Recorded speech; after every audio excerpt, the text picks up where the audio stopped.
Pois é, pessoal, novamente, boa tarde a todos e a todas. É um prazer ter vocês aqui. Eu espero que vocês estejam bem. Bem, a gente hoje chegamos ao nosso quinto módulo, né? Eu acredito, né? Não só acredito, como tenho certeza que tem sido um derramamento de muito conhecimento, né? De muita prática, de muita contribuição, tanto na nossa formação pessoal, como profissional, né? Como militância política, né?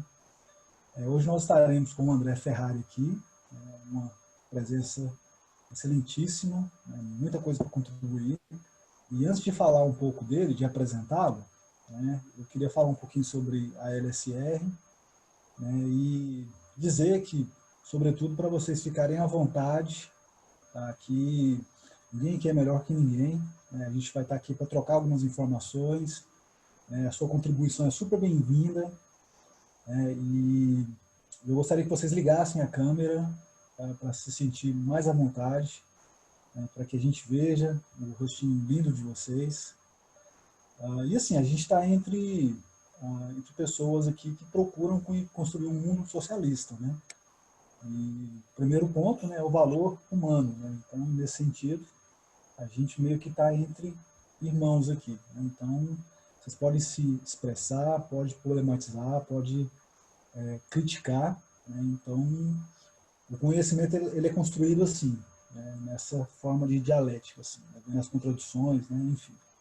A LSR, pessoal, ela já tem muito tempo aí, né? Ela é uma subvertente ali da Alternativa Socialista Internacional, um movimento internacionalista, né? E que visa, como eu já disse, a construção do socialismo, né? Então, liberdade, socialismo e revolução, né? A liberdade, né, como uma busca que todos nós temos, uma liberdade não só, mas sim uma liberdade para o socialismo, né, onde que será uma nova forma de organização social, né, uma nova forma de economia construída através de todos e para todos, e a revolução, né, que vai ser o caminho pelo qual nós atingiremos essa proposta, né. A LSR, pessoal, entende o socialismo como um governo que seja efetivamente dos trabalhadores, dos assalariados, um poder da maioria voltado para a maioria. Defendemos a construção de outra sociedade, de uma cultura diferente, baseada em valores de igualdade, justiça, humanismo e elevada solidariedade social, na qual sejam suprimidas a propriedade privada dos meios de produção, a desigualdade, a injustiça, a opressão e a discriminação de toda espécie. É isso que eu li que está na página da LSE, então se vocês quiserem ter mais conhecimento é só ir lá. Inclusive foi disponibilizado um dos textos hoje, direto da página, né, que é aquele Marx 160 anos. Também, pessoal, uma segunda vez que eu queria dar é sobre o bingo que nós estamos organizando, tá, que será dia 15, né, deste mês agora. A cartela será R$10, né, um preço bem acessível, bem baratinho, né, onde que nós estaremos dando algumas premiações, né? Desde o primeiro prêmio será um chopp aí de 2 litros, não é isso? De fato que era 15 litros, né, no grupo. O segundo prêmio vai ser um livro, né, do vovô Marx, O Capital, um baita de um prêmio também, né? O terceiro prêmio vai ser um livro de um grande escritor, né, que é a Psicologia Política, Marxismo e América Latina, né, que foi o meu livro. Estou zoando, galera. Não sei se é um bom escritor, não, né? Mas tá lá o livro. Está bem bacana e com certeza vai contribuir muito para o conhecimento de vocês. E o quarto prêmio é uma camiseta do Trotsky, é isso? Camarada Thaisa? Sim. Isso mesmo, né? Sim. Ok. Então, assim, para além desse sorteio, dessas premiações, eu acho que vai valer também a nossa socialização ali, né? Que vai ser algo bem divertido, vai ser virtual e online, né? E, então vai ser uma troca ali de informações, né? E bastante criativa. Então será algo bem interessante. Então R$10, se alguém tiver interesse, né, pode falar com a gente lá no grupo que a gente tem no WhatsApp, né, o grupo da formação, beleza? Aí vocês podem comprar para contribuir, né? Para contribuir, né?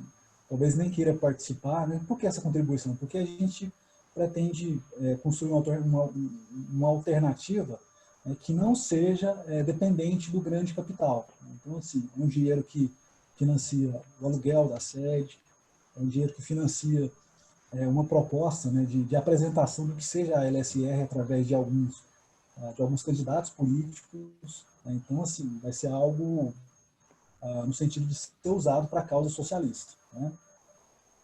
A companheira colocou aqui, né, os prêmios, então está bem explicado aqui. Pessoal, agora sobre o André, né, ele é militante da CIT, né, que é a Alternativa Socialista Internacional, né, desde 1988, atualmente membro da Executiva Internacional da ASI, Alternativa Internacional Socialista. Ele foi um dos fundadores da seção brasileira, né, da ASI, né, que é a LSR hoje, e membro de seu comitê executivo. Ou seja, a LSR está diretamente ligada com a ASI. No passado foi metalúrgico, né, ou seja, conhece muito bem o que é a classe trabalhadora, né, um pertencente a ela, e ainda continua sendo, né, e professor em São Paulo. E hoje ele atua, né, diretamente aí na organização do trabalho, né, na disseminação, né, do que seja a LSR. Então, assim, é uma pessoa que tem uma história muito grande dentro do movimento socialista brasileiro, uma pessoa de tradição, foi uma pessoa que pertenceu à classe trabalhadora, então tem muita coisa para contribuir para a gente hoje. E hoje a gente vai estar abordando, né, a questão da Revolução Russa, qual o contexto ali, o que isso tem a nos dizer, o que a gente pode aprender com isso para construir uma alternativa socialista. Beleza? André, então, se você estiver pronto, se você quiser começar. Eu só queria ver se vocês estão ouvindo bem, se o som tá bom. Tá jóia o som? Estamos ouvindo o tempo. Estamos ouvindo, sim, estamos ouvindo bem. Eu acho que tem que falar do tempo também. Ok. Tá. André, aí a gente faz uma pausa, você vai expor, né, esse conteúdo. A gente faz uma pausa, acho que 4h30, né? Essa média. Tá bom? Aí você fica à vontade, né? Se quiser abrir para algum. Oi? A informação que eu tinha originalmente é que eu ia ter aí no máximo uns 40 minutos, é isso? De apresentação inicial, certo? Certo. Beleza. Não é no máximo, André, assim, você fica à vontade, mas é porque favorecer o debate também, né? 40 minutos mais ou menos. Se quiser para mais, pode, mas daí eu acho que a troca é interessante. Fala aí, você vai aprender uma lição de nunca mais falar isso para mim. Mas tudo bem. Aí a gente faz uma... Não, Jean, beleza. Eu vou no máximo uns 40 minutos. Eu vou pedir que vocês me avisem. Eu estou tentando controlar aqui, mas no decorrer da coisa eu posso perder um pouco a dimensão. Então, se você puder até me avisar quando fizer 20 minutos, depois 30 minutos, só para eu não perder aqui a noção da coisa e o tempo não dá. Beleza? Tranquilo, tranquilo. A gente faz uma pausa depois a gente... Tá, pode falar no meio, pode, não tem problema nenhum, tá? Não, camaradas, primeiro eu queria agradecer a oportunidade de estar aqui. Tem vários camaradas aqui que eu não conheço pessoalmente, conheço aí das discussões, das atividades que a gente tem feito, do movimento e tal, da própria organização, mas não pessoalmente, não tive a oportunidade de estar em Goiânia ou de estar em Goiás com boa parte dos camaradas que estão aí. Então, para mim, em particular, é um privilégio, é um prazer poder estar aqui com vocês. Espero que todos e todas estejam bem aí, enfrentando aí as dificuldades dessa situação que a gente está tendo agora. E acho que essa atividade é parte de um processo de preparação pessoal de cada um de nós e de preparação política para enfrentar uma época histórica que não vai ser brincadeira. Uma época histórica que nós estamos entrando agora, que vai ser decisiva para a história, não apenas das nossas vidas, etc., mas da humanidade mesmo. Nós estamos entrando num nível de crise do sistema global que vai ter implicações para as possibilidades concretas de sobrevivência da humanidade nesse planeta. Estamos falando do ponto de vista econômico, social, estamos falando do ponto de vista ambiental, do ponto de vista político, etc. Então, acho que essa atividade é uma atividade bastante importante para a gente ir se preparando para enfrentar, intervir, porque nós é que vamos fazer história. Cada um de vocês e nós é que vamos fazer o futuro que vai se abrir aí. Primeiro, eu queria dizer que o tema que está colocado para a gente discutir hoje é um tema amplíssimo, né? É praticamente tudo, digamos assim, que mais nos importa discutir enquanto organização socialista e revolucionária.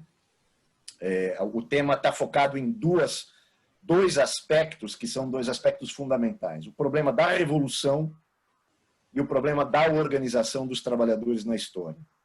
Então, revolução e organização dos trabalhadores são dois aspectos diferentes, mas que estão diretamente relacionados entre si, embora eles não precisem estar necessariamente juntos.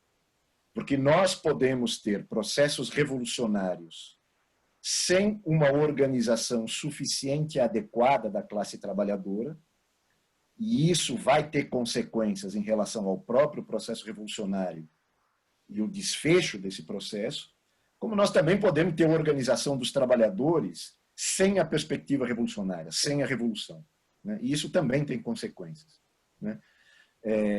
A questão fundamental para nós, e que na verdade, num certo sentido, é isso que dá o sentido da existência da LSR, da nossa organização, da Alternativa Socialista Internacional, da SI, é exatamente a gente tentar entender quando e como essas duas coisas podem e devem estar juntas. Esse é o grande tema estratégico para nós. Como construir organizações da classe trabalhadora com um programa, com uma estratégia, com uma inserção social capaz de levar processos revolucionários à vitória. Então, na verdade, esse é um tema central e fundamental, particularmente na época que a gente está entrando agora. A mais grave crise do capitalismo, que pode superar a Grande Depressão dos anos 30, e que, portanto, é um período de extrema polarização, tensionamento, turbulências e radicalização da luta de classes. E nessa época que nós estamos entrando, o fator central vai ser exatamente isso. A capacidade da classe trabalhadora se organizar e conduzir essa crise a um desfecho revolucionário vitorioso. É isso que vai definir o futuro da humanidade no próximo período. No tema que a gente vai entrar hoje, na verdade, está colocado muita coisa, né? Então, pela proposta original, vocês viram lá e devem ter dado uma olhada no texto sugerido para essa discussão, a gente vai discutir as internacionais da classe trabalhadora, estamos falando desde a primeira internacional até a quarta internacional, né? Nós estamos falando de um período histórico extremamente complexo e denso, né? No próximo módulo, na próxima semana, a gente entraria na discussão da quarta internacional até a SI hoje, né? Esse todo o processo da construção da quarta, a crise da quarta, de onde vem o CIT e a SI. Mas, junto com isso, a gente também vai discutir, talvez, o acontecimento mais importante da história da humanidade, ou pelo menos da história moderna da humanidade, que é a Revolução Russa, que também é um tema extremamente complexo. Então, não é pouca coisa o que a gente vai discutir aqui. Tudo isso está interrelacionado, obviamente. Cada um desses temas mereceria as 3 horas e meia que nós vamos ficar aqui hoje, só para discutir cada um desses temas. Mas eu acho que nós podemos dar um panorama geral para isso, levantar os principais aspectos dessa discussão, levantar questões, estimular a continuidade da discussão, certo? E dar um pontapé inicial importante para um processo de formação de quadros que sempre vai ter uma continuidade. Então, sem ilusão de que nós vamos terminar as coisas aqui, mas sempre vai ter uma continuidade. Então, bom, seguindo. Primeiro, antes de entrar na discussão sobre a primeira internacional propriamente dita, é importante colocar uma experiência que nós partimos de um ponto de vista que é o ponto de vista de um legado, de um fio de continuidade do marxismo revolucionário, certo? E nós podemos identificar um dos momentos chaves de início do nosso movimento. Eu digo nosso movimento porque nós estamos falando da nossa história. Esse é o nosso legado. Tudo que a gente vai discutir hoje é o nosso legado, é a nossa história, enquanto classe trabalhadora, mas também enquanto socialistas e revolucionários. qual é a nossa história, de onde a gente vem. A gente vem de longe e a gente quer resgatar um pouco isso. Então, acho que um marco fundamental tem a ver com o momento em que a classe trabalhadora, pela primeira vez, o proletariado se apresenta como fator político independente na sociedade capitalista.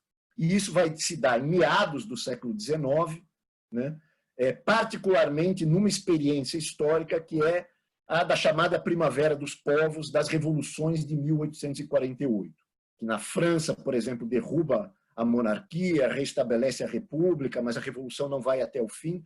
Mas é uma experiência que nós não vamos discutir aqui a fundo, obviamente, não está no nosso escopo aqui, mas que é uma experiência em que, pela primeira vez, a classe trabalhadora se apresenta como classe na luta política. Ela não é mais, como foi nos processos anteriores, nos processos das revoluções burguesas, na própria experiência da Revolução Francesa, de 1789, etc., onde a classe trabalhadora incipiente, no seu momento inicial de formação, ela é um elemento acessório do projeto político da burguesia. Então, quando a gente fala da Primavera dos Povos em 48, a gente vê primeiras experiências concretas em que a classe trabalhadora tem um projeto próprio, independente da burguesia e oposto à burguesia. E não é à toa que é exatamente nesse momento em que o Marx e o Engels escrevem um texto que é um texto fundamental, um texto base, ainda que seja um texto curto, agitativo, etc., mas é um texto que tem uma importância bastante grande, que é o Manifesto Comunista, ou o Manifesto do Partido Comunista, que, na verdade, foi escrito sob encomenda de uma organização política, a Liga dos Comunistas. Então, o Marx e o Engels terminam de escrever o Manifesto Comunista no final de 1847. Esse texto é publicado, eles escrevem na Bélgica, eles estavam exilados na Bélgica. Esse texto é publicado e ele é adotado como programa de um partido internacional, inclusive, que era a Liga dos Comunistas, que anteriormente era a Liga dos Justos, tinha uma visão diferente daquela expressa no Manifesto Comunista. Quem viu aí o filme O Jovem Marx vai ver alguma referência direta a esse processo, vale a pena ver o filme O Jovem Marx, mas onde o Marx e o Engels escrevem um programa para uma organização que passa a adotar uma linha política que se baseia exatamente nessa ideia de que o proletariado, a classe trabalhadora que nasceu da ascensão do capitalismo, tem que se organizar como fator político independente, com projeto próprio, com perspectiva, com estratégia, com iniciativa de luta, independente da burguesia e contra a burguesia, né? E o Manifesto Comunista é, portanto, um programa de uma primeira organização internacional. Era uma organização internacional formada principalmente por emigrados alemães, por exemplo, como é o próprio caso do Marx, particularmente do Marx. A situação do Engels é um pouco diferente, ele vai para a Inglaterra numa outra perspectiva e tal, mas de muitos trabalhadores, ativistas, radicais alemães imigrados na Bélgica, na França, na Inglaterra, etc. E é basicamente nesses países que se organiza uma organização que tem como perspectiva a destruição do capitalismo e o estabelecimento de um governo dos trabalhadores. E vocês sabem que o Manifesto Comunista termina com um lema fundamental, que é proletários de todo mundo univos. É uma perspectiva claramente internacionalista, os trabalhadores não têm fronteiras, os trabalhadores não têm pátria, a minha pátria é a minha classe, portanto, a unidade da luta dos trabalhadores nasce como perspectiva histórica a partir de um projeto político. Ela tem uma base objetiva, que o capitalismo cada vez mais se organiza internacionalmente, ou seja, a exploração da classe trabalhadora ela é organizada internacionalmente, e, portanto, a resistência e a luta da classe trabalhadora só terá consequências se for organizada internacionalmente também. Então, ela tem uma perspectiva objetiva, é a realidade objetiva das formações sociais e econômicas do capitalismo, do modo de produção capitalista, que impõe a necessidade do proletariado se organizar internacionalmente, mas ela também tem um projeto que é subjetivo, que é uma consciência que é adquirida pelos trabalhadores sobre a necessidade de se organizar. A Liga dos Comunistas ela participa de um processo importante de nascimento, portanto, da classe trabalhadora como agente, como sujeito político próprio, mas ela, na verdade, vai ser uma base para um nível de organização superior que vai se dar a partir da Primeira Internacional, da Associação Internacional dos Trabalhadores. O nome Primeira Internacional só vai ser usado depois, quando outras internacionais são organizadas. Naquele momento, eles não sabiam que eles eram a primeira de várias, né? Então, eles se chamavam a Associação Internacional dos Trabalhadores, que era uma organização muito mais ampla do que era a Liga dos Comunistas, era uma organização mais eclética, mais plural, que continha no seu interior várias vertentes diferentes do movimento da classe trabalhadora, da esquerda, digamos assim, naquele contexto principalmente europeu. Nós estamos falando basicamente agora principalmente de Europa. A Primeira Internacional vai ter alguma presença fora da Europa, basicamente nos Estados Unidos, né? Mas fora disso, ela tem alguma coisinha de imigrados italianos ou espanhóis em Buenos Aires, tem alguma coisa também de imigrantes na Austrália, Nova Zelândia ou algo do gênero, mas ela é basicamente uma organização da classe trabalhadora europeia naquele momento, onde o capitalismo se desenvolvia, digamos, no seu patamar mais, na sua dinâmica mais avançada. Então, a Associação Internacional dos Trabalhadores ela é formada em 1864 e ela dura até 1876. E ela é uma organização que se aproveita exatamente de um processo de ascenso do movimento operário, principalmente na Europa, né? Isso é uma coisa clara. Ela contém no seu interior desde sindicalistas britânicos, as trade unions da Grã-Bretanha, que é onde o movimento operário mais se desenvolveu, embora com uma característica sindicalista, não política propriamente dita, mas eles fazem parte, são um fator fundamental da AIT, da Associação Internacional dos Trabalhadores. Ela é composta por várias vertentes do anarquismo, desde o Proudhon na França, desde o Bakunin, o russo Bakunin, desde várias outras vertentes do anarquismo que estão presentes também em solo europeu. Ela contém no seu interior socialistas utópicos de vários formatos e trabalhadores que não se alinham, ativistas da classe trabalhadora que não se alinham propriamente a uma vertente do movimento, além dos próprios marxistas, além do próprio Marx e Engels, que jogaram um papel dirigente. O Marx, desde o primeiro momento, joga um papel dirigente nessa organização, embora essa organização não fosse uma organização marxista. Agora, o que é importante é que a Associação Internacional dos Trabalhadores ela atinge o seu auge aí entre 1870 e 1872 e calcula-se que ela chegou a ter 150 mil membros nesse momento, que é um momento de enorme ascenso do movimento operário europeu e é particularmente o momento da primeira revolução operária vitoriosa que acontece na Europa com a Comuna de Paris em 1871. Eu não vou entrar na Comuna de Paris, eu já vou cortar boa parte do que eu estava pensando em entrar aqui, até pela questão do tempo, eu já estou vendo que eu estou demorando demais nisso.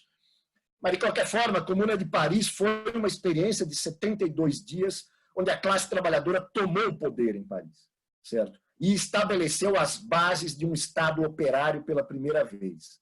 O problema é que a Comuna de Paris ela não conteve, e aí o Marx vai fazer todo um balanço histórico, ele tem um texto fundamental, Guerra Civil na França, e outros textos que ele escreve fazendo o balanço da Comuna de Paris, onde houve uma série de limitações da própria perspectiva, e o Marx trava uma batalha política, inclusive com as vertentes anarquistas que tiveram uma presença lá. Na verdade, os setores mais importantes na direção da Comuna de Paris, muitos eram ligados efetivamente à Primeira Internacional, Associação Internacional dos Trabalhadores, mas eram ou de uma tendência anarquista proudhonista, do Proudhon, um anarquismo baseado na ideia de um federalismo, de comunidades interligadas por uma federação, sem Estado, cooperativas, etc., ou eram aqueles radicais socialistas ou até comunistas, se chamavam os blanquistas, que tinham uma ideia de organizações de tipo conspiratória, radicais e etc., não necessariamente no movimento de massas. Os blanquistas e os proudhonistas jogaram um papel maior na Comuna de Paris e tinham muitas limitações na sua estratégia de como conduzir o processo. O Marx vai tirar uma série de lições. A diferença fundamental dele com os anarquistas é que o Marx insistia sobre a necessidade do estabelecimento de um Estado proletário revolucionário que se preparasse para enfrentar a contra-revolução. Porque a contra-revolução veio na Comuna de Paris. A Comuna de Paris foi esmagada, foi massacrada pela repressão, não apenas do poder burguês que ainda se mantinha no conjunto da França, em Versalhes, etc., mas também pelo próprio inimigo da França na guerra, a Prússia, e foi reprimida brutalmente, com milhares e milhares de operários, de trabalhadores assassinados e exterminados com a repressão da Comuna de Paris. Com a repressão da Comuna de Paris e o balanço da derrota, a Primeira Internacional ela acaba sofrendo uma repressão que continua em solo europeu, ela muda sua sede para os Estados Unidos, depois acaba se dissolvendo em 1876. Mas no seu interior houve uma polêmica muito forte entre marxistas e anarquistas que tem a ver com o balanço da Comuna de Paris. Então aí eu quero fazer um destaque que vai valer para toda a discussão nossa aqui. A história das internacionais é uma história da relação da organização dos trabalhadores com os acontecimentos concretos, com os eventos concretos da luta de classes. Então, sempre depois de uma grande mudança histórica, uma grande vitória, como é o caso da Revolução Russa, ou uma grande derrota, como é o caso da Comuna de Paris, a esquerda vive um processo de reorganização. Porque é necessário fazer um balanço dessa vitória ou dessa derrota, é necessário tirar as conclusões, há luta política interna, há divisões, há debates, e a organização se reconfigura para enfrentar o novo período histórico que se abre. Então, isso acontece em todas as internacionais que a gente vai entrar aqui na discussão, até hoje. Até o debate que a ASI viveu o ano passado, toda a polêmica interna, etc., tem a ver com a mudança histórica que nós estamos vivendo também hoje. Né? Mas o fato é que a Primeira Internacional ela acaba se dissolvendo e o movimento operário só vai conseguir construir uma nova organização internacional em 1889, quase no final do século XIX, aí já num outro patamar. Num patamar em que houve um ascenso dos sindicatos e da luta sindical, a classe trabalhadora cresceu muito na Europa toda, e houve a formação de partidos operários com influência de massas e partidos operários que adquiriram uma composição de massas. É o caso fundamental do Partido Social Democrata Alemão, que foi formado, inclusive, com a participação do próprio Engels. Né? O Marx já tinha morrido em 1883, não viu a formação da Segunda Internacional, da Internacional Socialista, mas o Engels foi parte ativa, não só da formação do Partido Social Democrata Alemão, mas da Internacional a partir de 1889, num congresso socialista internacional realizado em Paris. Né? Então, a partir de 1889, se forma uma nova organização internacional, dessa vez diferente da primeira. Ela era marxista, no sentido de que ela queria dar continuidade ao projeto político de Marx e Engels, né? E ela era baseada em organizações de massas, efetivamente, que a classe trabalhadora conseguiu constituir, que não era necessariamente o caso da Primeira Internacional. Agora, essa organização, a Internacional Socialista, a Segunda Internacional, ela tinha dirigentes reconhecidos, como Karl Kautsky, que era um dos herdeiros do legado do próprio Engels, muito próximo do próprio Marx e Engels, até a morte do Engels, etc., e que era uma referência para outros dirigentes que estavam construindo a Segunda Internacional em outros países, como o próprio Lenin, na Rússia, que tem o Kautsky como uma referência, etc. Porém, no interior da Segunda Internacional, o que começa a acontecer, apesar dela ser uma organização marxista, baseada na luta de classes, na perspectiva da destruição do capitalismo, na revolução da classe trabalhadora, na constituição de um Estado operário que promova o desenvolvimento de um sistema socialista numa perspectiva comunista, de uma sociedade sem classes, etc. Apesar de tudo isso, era uma organização viva, que vivia as pressões da realidade social, política, econômica, cultural da sua própria época. E como qualquer organização política, ela também vivia as pressões de diferentes frações de classe. Então, por exemplo, surge no interior da Segunda Internacional uma corrente revisionista do marxismo, uma corrente que olhava para essas ideias marxistas fundamentais e falava, olha, o capitalismo que nós estamos tendo agora no final do século XX não é mais aquele que isso já se falava no final do século XIX. Tem um monte de gente que fala a mesma coisa no século XX, no século XXI, etc. Mas já no final do século XIX, gente como Edward Bernstein, também era um cara que era amigo do Engels, era um cara que, inclusive, foi o cara que cuidou do legado dos escritos deixados pelo próprio Engels, etc. Ou seja, era um cara respeitado, etc. Mas ele tirou conclusões de que aquilo que o Marx e o Engels pensaram na sua época, né, Revolução de 1848, Comuna de Paris, etc., não era a mesma situação que se vivia no final do século XIX, porque o capitalismo estava crescendo, porque havia um desenvolvimento econômico e crescimento econômico, havia um fortalecimento das organizações operárias que conseguiam arrancar conquistas e reivindicações, portanto, reformas que beneficiavam as condições de vida dos trabalhadores eram conquistadas dentro do sistema, não havia o grau de conflitividade que a Comuna de Paris, por exemplo, representou, de choque, ruptura, enfrentamento armado, etc. Então, eles tiraram a conclusão de que o socialismo, sim, era possível, mas era possível através de reformas gradativas dentro do capitalismo. Ou seja, o movimento operário se fortalecia, os sindicatos conseguiam melhores salários e condições de trabalho, se elegia mais deputados operários para o parlamento e dessa forma se aprovavam leis que beneficiavam os trabalhadores e assim a coisa ia melhorando, melhorando, melhorando, até que um belo dia a gente acorda de manhã, abre a janela e se dá conta de que nós estamos já numa sociedade socialista, sem ruptura. Essa ideia revisionista, ela era minoritária na Segunda Internacional e ela foi combatida por gente que vocês sabem. Rosa Luxemburgo escreveu Reforma Social ou Revolução exatamente para refutar essa. Leiam Reforma ou Revolução da Rosa. Né? É um texto que foi escrito para refutar o Bernstein. É uma polêmica direta com o Edward Bernstein. Então, era uma posição minoritária. Né? No entanto, era uma posição que já se baseava numa base de classe que era composta fundamentalmente por um setor da pequena burguesia que existia, uma pequena burguesia esclarecida, de esquerda, progressista, que queria avanços, mas não era muito afim dessa ruptura, Também numa aristocracia operária, como era chamado, que surgiu uma camada minoritária da classe operária que conquistou um tal grau de estabilidade e condições de vida que não queria mudar, não queria a ideia de uma ruptura revolucionária, estava satisfeita com a situação.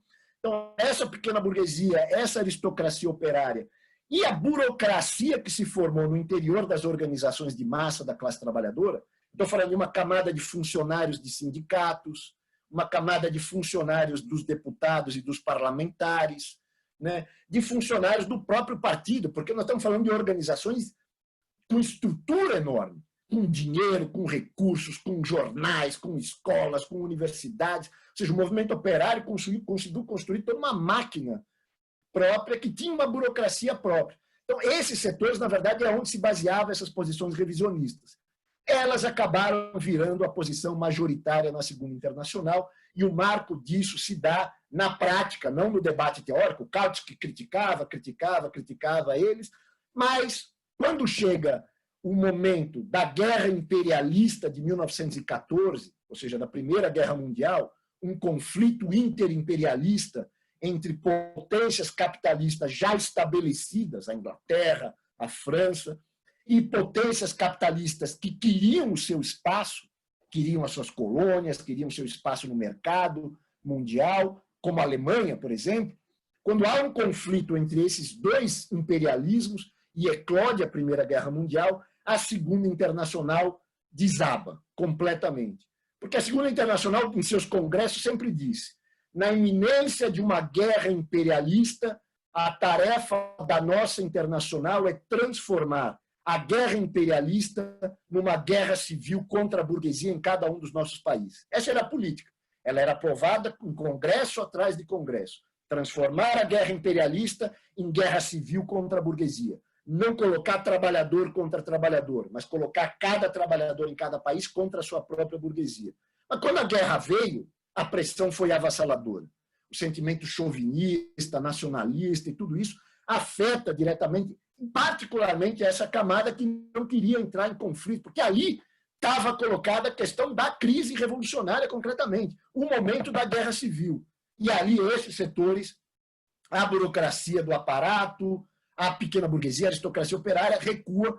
E, na verdade, o que você tem aí é um desabamento da Segunda Internacional. O marco disso simbólico é quando os deputados, por exemplo, do Partido Social Democrata Alemão, votam no parlamento o orçamento que vai conceder os créditos de guerra, ou seja, dinheiro para a máquina de guerra para a Primeira Guerra Mundial, com o voto dos deputados do Partido Social Democrata Alemão, que depois vai ter a objeção do Karl Liebknecht, que se recusa a votar, é expulso do partido, e aí começa todo um processo de construção do que vai ser no futuro o Partido Comunista. Rosa Luxemburgo, Karl Liebknecht, Franz Mehring e vários outros dirigentes acabam formando a Liga Spartacus e depois vai ser a base para a formação do Partido Comunista. Mas, mais uma vez, é um grande evento histórico, a ascensão do imperialismo, a guerra mundial imperialista, que vai chacoalhar a organização operária, vai colocar um debate interno enorme e que vai, na verdade, abrir um processo de reorganização da classe trabalhadora, que começa muito fraco. Acho que isso é muito importante a gente ter claro. No início, aqueles que se opunham a essa postura social chauvinista da Segunda Internacional eram muito poucos. Cabiam num vagão de trem, como se dizia. A conferência de Zimmerwald e a conferência de Quintal na Suíça, que eram duas conferências onde os internacionalistas proletários que se recusavam a apoiar a guerra começaram a se reorganizar, eram conferências que representavam pouca gente, certo? Eram poucos revolucionários, efetivamente, nos diferentes países. Mas eles começaram ali a resistir. Eles não deixaram esse fio de continuidade que vem desde a Liga dos Comunistas se rompesse. E essa é uma tarefa que, historicamente, repetidamente se coloca para os revolucionários. No momento de ameaça de quebra dessa linha de continuidade, você preservar essa linha de continuidade, que ela é teórica, ela é política, ela é na análise, no método, mas ela também tem que ser numa organização de carne e osso. Por menor que seja, ela tem que existir.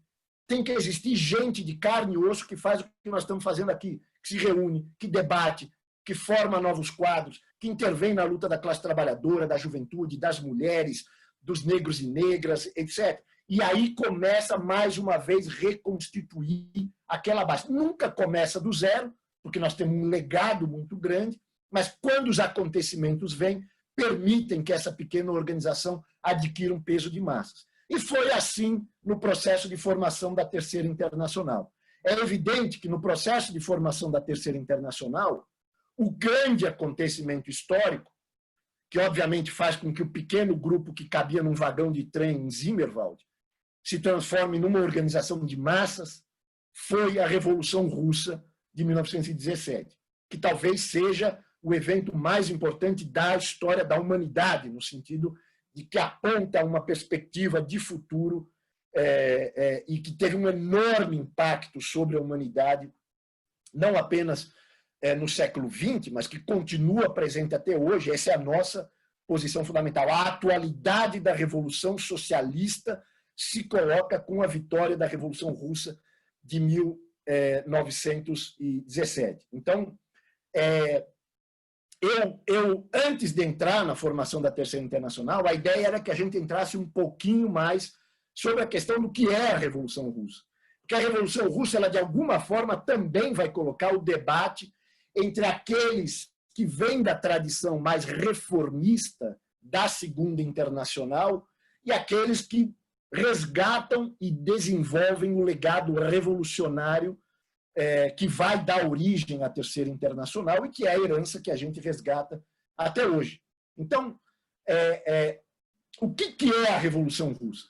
Certo? Ou seja, o que a gente está falando aqui? Primeiro, existe um debate fundamental que eu quero levantar muito sumariamente, muito rapidamente, talvez a gente possa desenvolver isso na discussão e vocês levantem questões, etc., que é o problema de qual é o caráter da revolução que se deveria fazer na Rússia. Porque a Rússia ela tinha uma peculiaridade em relação, por exemplo, à Inglaterra, a França, ou mesmo a Alemanha, que é um país de desenvolvimento capitalista relativamente tardio.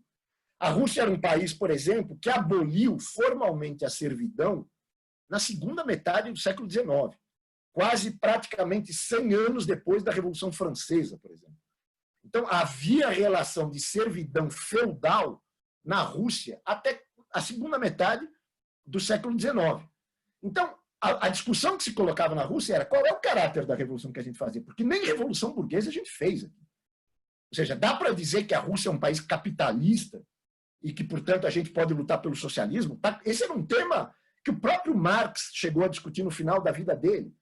Qual era o caráter da revolução na Rússia, né, quando ele foi revolucionários russos naquele momento, etc. E esse era um debate entre os membros da Segunda Internacional na Rússia. A Segunda Internacional na Rússia era o Partido Operário Social-Democrata Alemão. Aliás, o Partido Operário Social-Democrata Russo, certo? E o Partido Operário Social-Democrata Russo, né, que se forma no finalzinho do século XIX e que logo é totalmente dizimado, preso, todo mundo vai para a Sibéria, etc. Ele se reorganiza depois, em 1903, no segundo congresso dele, onde aí é um congresso no exílio, fora da Rússia, obviamente. A Rússia é uma ditadura czarista, uma monarquia absolutista czarista, etc. Tem todo o debate sobre o caráter da Revolução Russa que começa a partir daí e que acaba dividindo o movimento da Segunda Internacional na Rússia em pelo menos dois setores fundamentais. Uma visão, que era a visão que num primeiro momento era da minoria, mas que depois virou maioria, que era chamada dos mencheviques. Menchevique em russo, vocês sabem, é o adepto da minoria, da posição minoritária. Então, os mencheviques eram os minoritários e os bolcheviques, que eram os majoritários, que naquele congresso de 1903 tiveram maioria. Mas foi uma maioria muito conjuntural, que logo depois eles perderam essa maioria e foram minoria durante boa parte do período posterior. Mas bolcheviques e mencheviques tinham respostas diferentes sobre o caráter da revolução na Rússia. Porque a Rússia, os mencheviques falavam o quê? A Rússia é um país feudal, o que nós temos que fazer aqui é uma revolução burguesa, e que, portanto, o que nós temos que fazer aqui, enquanto partido da classe operária, é apoiar a burguesia na sua revolução burguesa, liberal, democrática.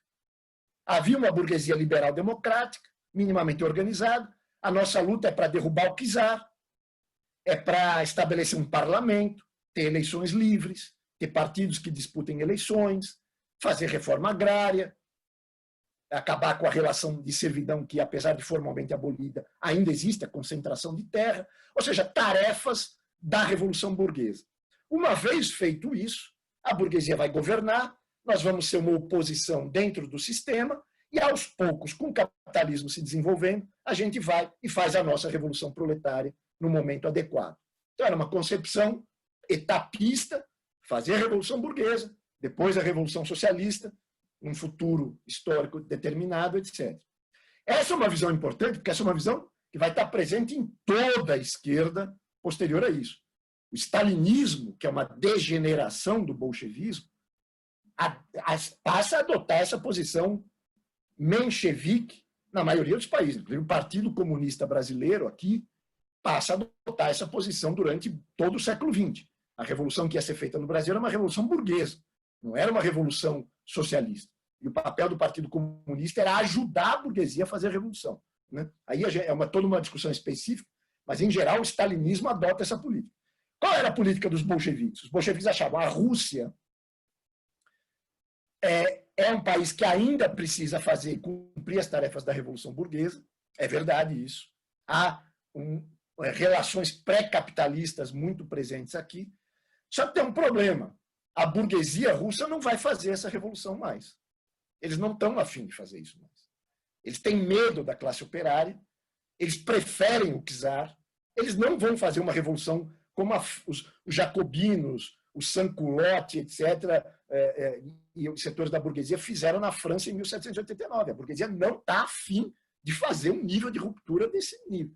Então, eles nunca vão levar a revolução burguesa até o fim. Nós, proletariado, vamos ter que fazer isso. Nem que seja passando por cima da própria burguesia. Nós vamos fazer a revolução burguesa contra a própria burguesia. Os bolcheviques, portanto, assumiam a tarefa de ser a vanguarda e encabeçar o processo revolucionário, né? essa posição, que era a posição do Lenin, a posição dos bolcheviques, era uma posição, sem dúvida, a que se mostrou correta. Só que tinha uma limitação aí. O Lenin não tinha clareza, no seu projeto e na sua estratégia revolucionária, o caráter do Estado que ia se formar uma vez feita a Revolução pelos Trabalhadores. O Lenin usava uma fórmula um pouco ambígua, né, onde ele pegava a ideia da ditadura do proletariado, do Marx, né, um governo operário, portanto, um governo da classe trabalhadora, um Estado operário, e misturava com resquícios de elementos de uma democracia burguesa ou pequeno burguesa também.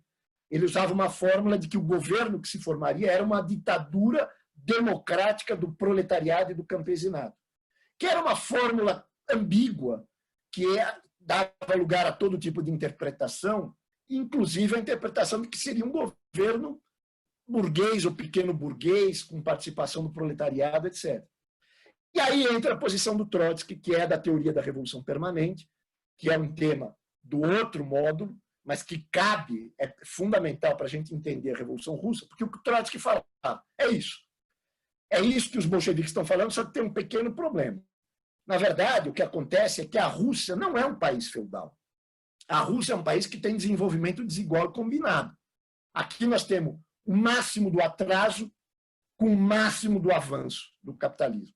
Nós temos relações pré-capitalistas semifeudais no campo, com fábricas como a fábrica Putilov, no bairro de Vyborg, em São Petersburgo, que tem 40 mil operários trabalhando lá, certo? Com alta tecnologia e que vem de capital estrangeiro. É capital francês, é capital alemão, etc. Então, nós somos um país capitalista na periferia do sistema, que combina atraso e modernidade, e isso forma um sistema próprio, capitalista com as suas características, e que, portanto, a burguesia não vai fazer revolução, porque a burguesia está adaptada a esse sistema. É o proletariado que vai fazer a revolução, e a revolução é socialista. E o governo, o Estado que vem daí, é um Estado que é a ditadura do proletariado, ou seja, é um Estado operário, não tem ambiguidades. A participação do campesinato é fundamental, mas claramente é o proletariado a vanguarda desse processo. Isso se comprovou historicamente. A Revolução de 1905, o ensaio geral, a Revolução de Fevereiro de 17, a Revolução de Outubro de 17, foram revoluções feitas, encabeçadas, tidas como vanguarda à classe operária, embora numericamente ela era inferior, 80% da população era do campo, na Rússia naquele momento.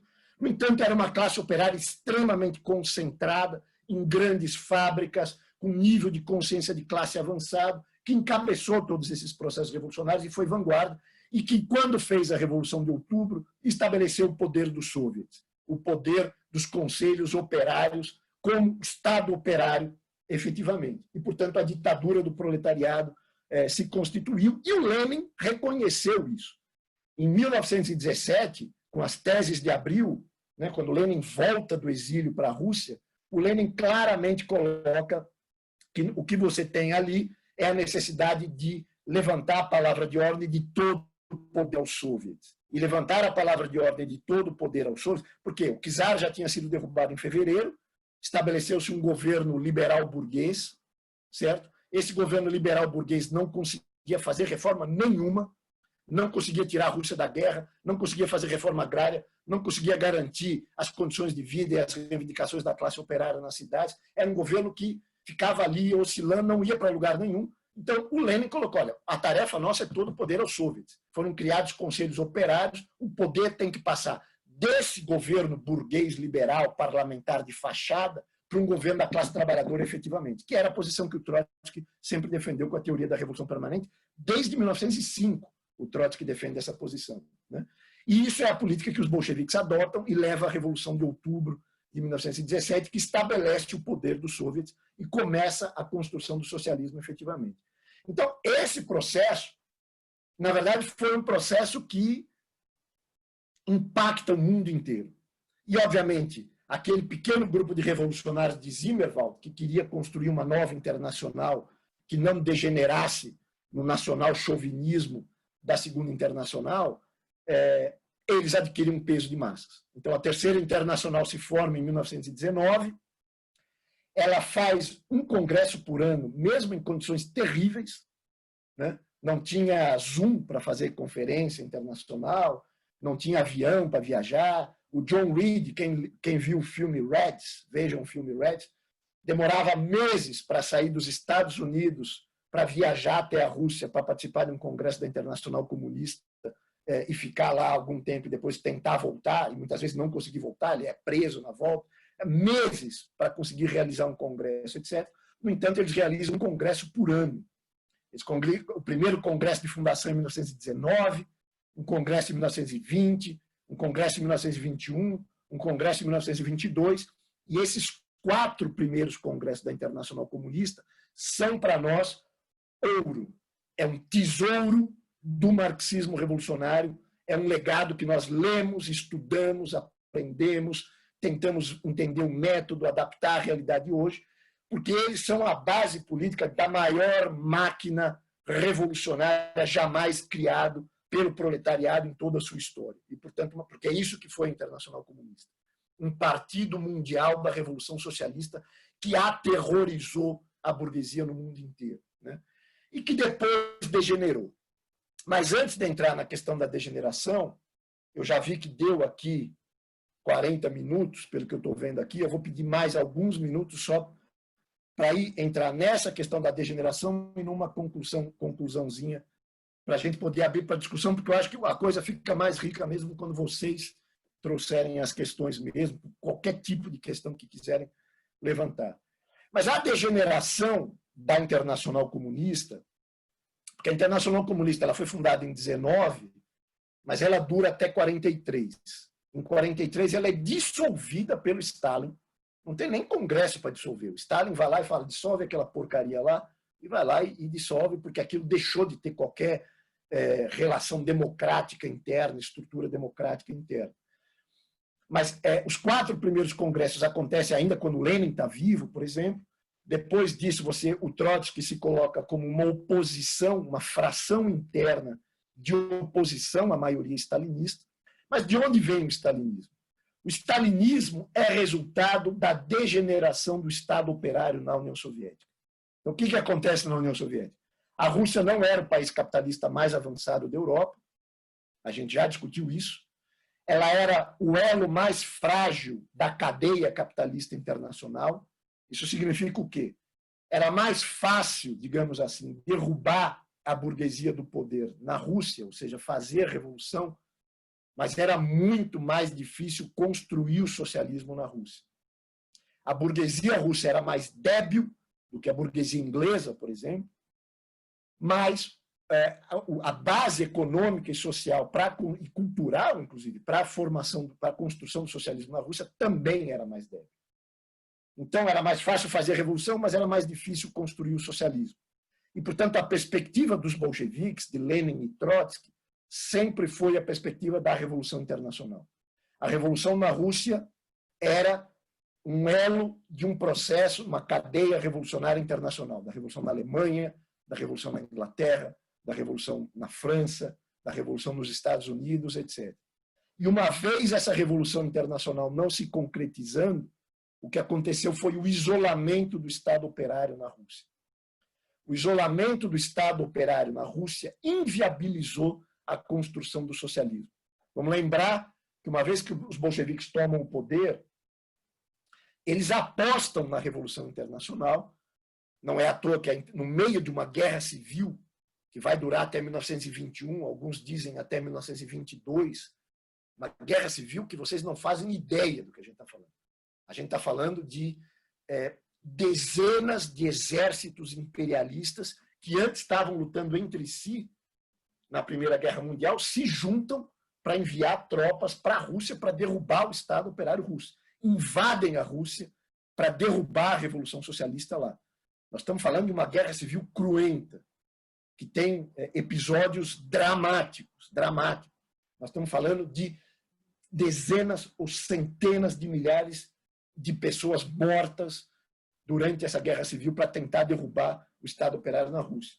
Mesmo no meio dessa guerra civil, o Trotsky, por exemplo, que foi o organizador do Exército Vermelho, para enfrentar... O que era o Exército Vermelho? Se construiu um Exército Vermelho do zero. Era chegar para os operários na fábrica e falar, camaradas, o nosso Estado operário está sob ameaça de uma invasão estrangeira capitalista, que querem restaurar o absolutismo czarista aqui. Quem aqui está disposto a se alistar no exército, pegar em armas para a gente ir para o fronte de batalha e enfrentar os caras? Quem está afim de vir? E assim se formou um exército vermelho. E, portanto, pegou o que havia de mais avançado e consciente na vanguarda operária e colocou na guerra. E, ao colocar na guerra, boa parte desse mais avançado da classe operária morreu na Guerra Civil. Certo? Foi destruído na Guerra Civil. Né? E, portanto, isso afetou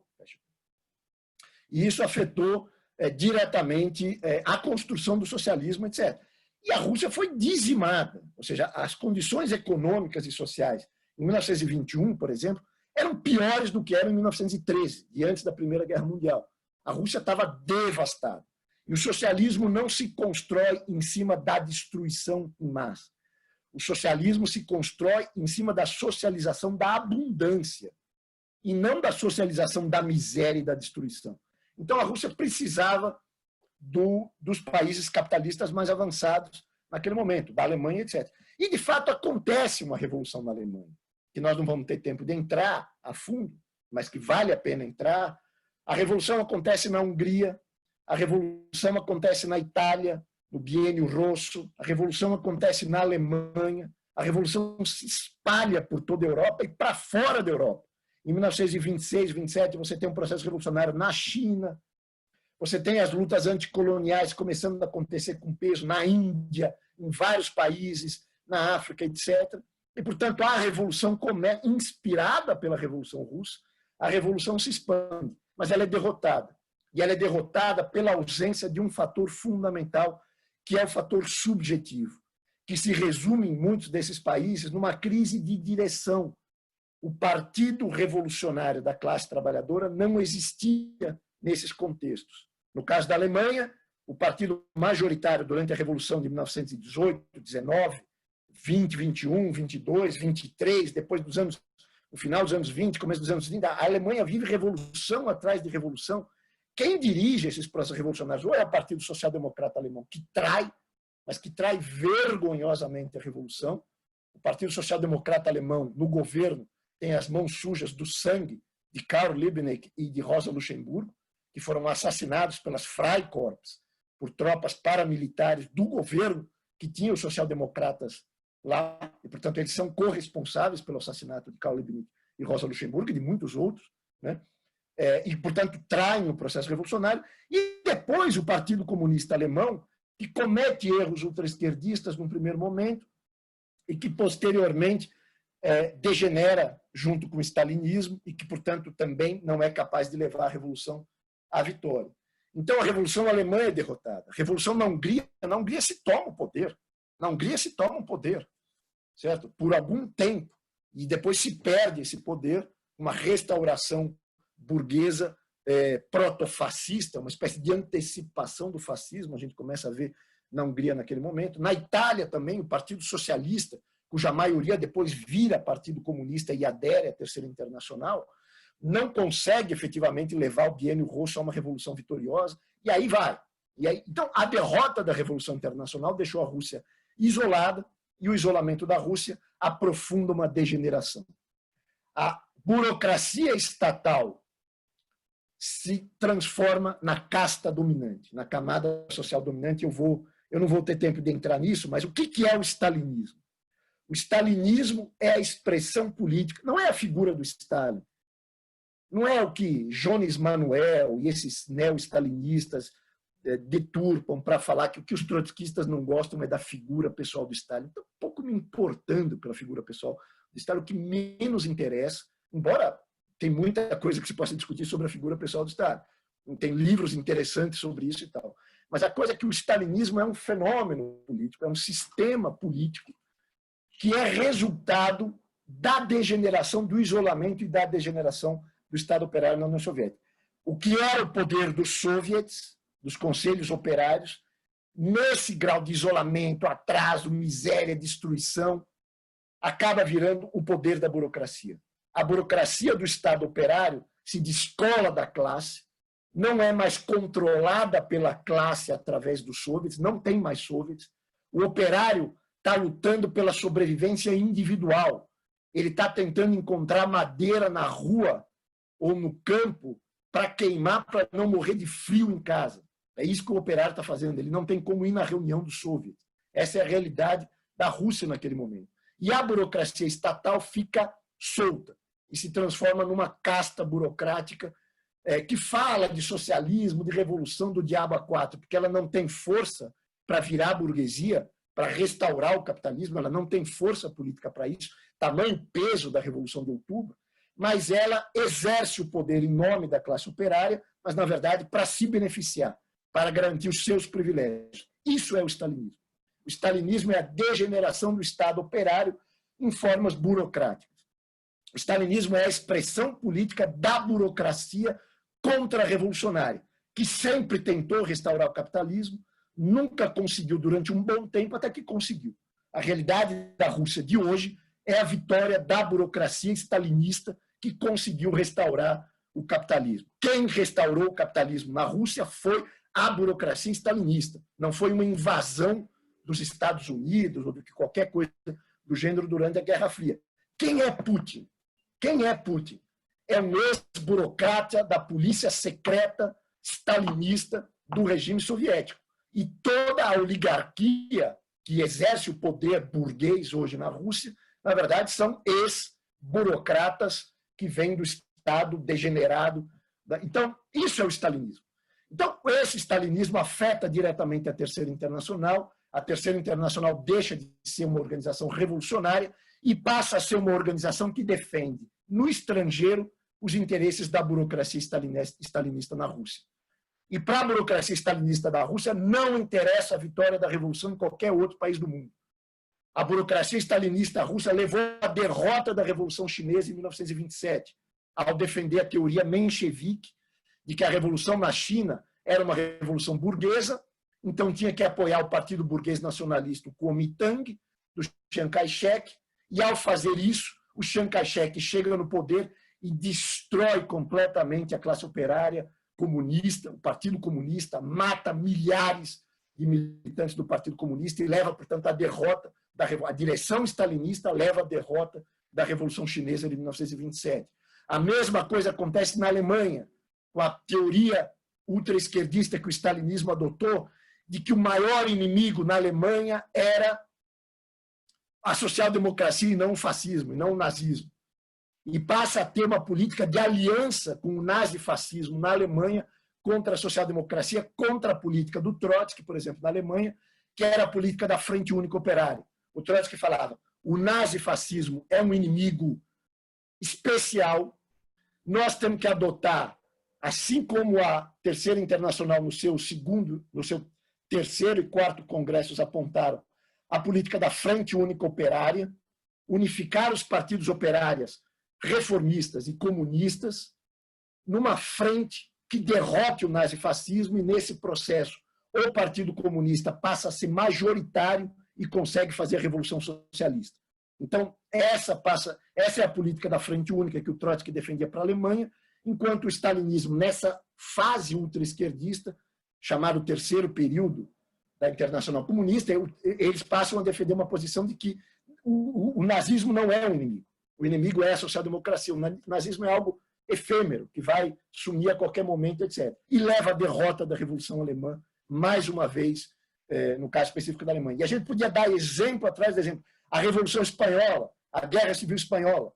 Aí já é o contrário. O Internacional Comunista, nesse zigue-zague, vai para uma posição oportunista, num acordo com a burguesia na Inglaterra, num acordo com a burguesia na França. O papel do Partido Comunista na Espanha não é fazer a Revolução Socialista, mas é derrotar o Franco e estabelecer um governo burguês e impedir os trabalhadores de fazer a Revolução Socialista. Isso leva à derrota da Revolução Espanhola. Quem assistiu o filme Terra e Liberdade, do Ken Loach, vai ver isso graficamente como o papel de traição do Partido Comunista da Revolução, etc. Então, isso é o stalinismo. Então, quando isso acontece, eu vou terminar aqui, se organiza uma fração interna que primeiro luta para restaurar a Internacional Comunista com uma direção bolchevique, mas que depois chega à conclusão de que não dá para reformar a Internacional Comunista, Isso acontece por volta de 1933, quando Hitler ascende ao poder na Alemanha, e isso não impacta internamente aos partidos comunistas e à Internacional Comunista. O Trotsky e os adeptos da posição do Trotsky chegam à conclusão de que não tem como reformar a Internacional Comunista. Precisa se construir outra internacional. E aí eles assumem a tarefa de construir uma outra internacional, que vai vir a ser a Quarta Internacional, que é formalmente fundada em 1938. O programa na fundação da Quarta Internacional é o programa de transição, escrito pelo Trotsky. Porém, o congresso de fundação da Quarta Internacional ele acontece naquilo que um dirigente revolucionário, que vale a pena ler, embora ele também tenha 1000 problemas e questões, chamado Vitor Serge, que foi um adepto da oposição de esquerda durante muito tempo, da oposição de esquerda trotskista, o Vitor Serge chamou de meia-noite no século. Era exatamente o momento da derrota histórica do proletariado, com a ascensão do nazifascismo na Europa, com a consolidação do stalinismo na União Soviética e, portanto, com a derrota da revolução proletária em todos os cantos. Então, é exatamente no momento da derrota em que se tenta construir uma nova internacional.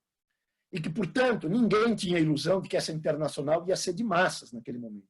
Porque aquele momento era um momento de derrota. Mas, mesmo assim, o Trotsky considerava a tarefa de construir a Quarta Internacional como a tarefa mais importante da sua vida. E lembremos, o Trotsky foi o primeiro presidente do Soviet de Petrograd, de São Petersburgo, em 1905, depois novamente em 1917. O Trotsky foi fundador do Exército Vermelho, foi o principal dirigente da Revolução de Outubro, junto com Lenin, principal figura pública, foi o cara que desenvolveu a base política e teórica da Revolução de Outubro, foi um cara que fez muita coisa na vida, mas ele considerava que construir pequenos grupos, quadros, nos diferentes países, para a base da Quarta Internacional era a coisa mais importante que ele fez. Por quê? Porque isso permitiria o fio de continuidade, porque senão se perderia isso. Se não houvesse esse pequeno grupo organizado, essas ideias, esse método, essa concepção se perderia no ar.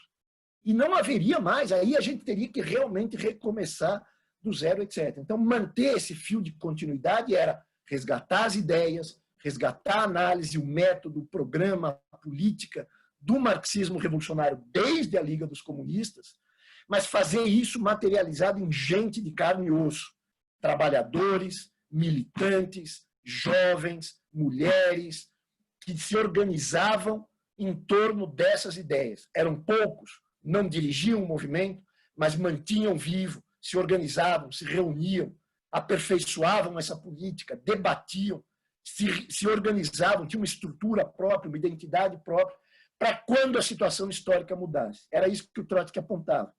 Ele apontava a Segunda Guerra Imperialista, a Segunda Guerra Mundial que viria. O Trotsky foi um dos caras que mais cedo antecipou a inevitabilidade de uma nova guerra imperialista. Ele via um desfecho dessa nova guerra mundial como um desfecho revolucionário, como foi na primeira. A Primeira Guerra Mundial ela foi um fator fundamental para a vitória da Revolução Russa e para o desencadear de um processo revolucionário em toda a Europa.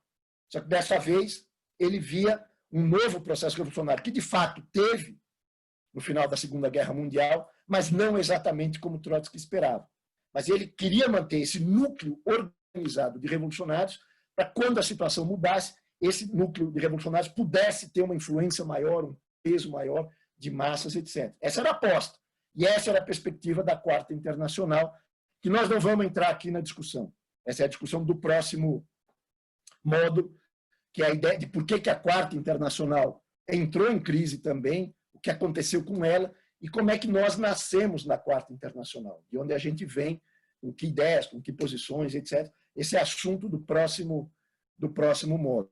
Então, eu sei que eu falei muita coisa, passei do tempo, mais do que pretendia, peço desculpas. A gente discutiu fatos e acontecimentos concretos, mas a gente também discutiu aqui conceitos, ideias, marxismo e anarquismo, marxismo e revisionismo, o trotskismo e o stalinismo, bolchevismo e menchevismo, as concepções da Revolução Russa, menchevique, bolchevique, e a do Trotsky, da teoria da Revolução Permanente e socialismo num só país, o stalinismo né, segurando a ideia da Revolução Mundial, frente única e etc. Então, são muita coisa, eu tenho plena consciência disso, não se assustem se a coisa ficou um pouco vaga. Agora é o momento de discordar do que eu falei, de questionar o que eu falei, de perguntar, perguntas objetivas, imediatas, ideias mais vagas, um pouco soltas, podem soltar a voz e a gente tenta avançar um pouco mais na discussão. Eu prometo que eu paro aqui e a Thaisa parar está pagando o preço de ter liberado o tempo para mim. Desculpem o tempo, eu paro aqui. Não, compa, tá ótimo. Obrigada pela exposição, querido André Ferrari. E diga-se de passagem, né, foi uma excelente exposição, né, muita contribuição, muito conhecimento, muita experiência, tanto pessoal como coletiva, e muito engajamento, né, na luta pela proposta socialista, né. Sim, pessoal, eu acho que a gente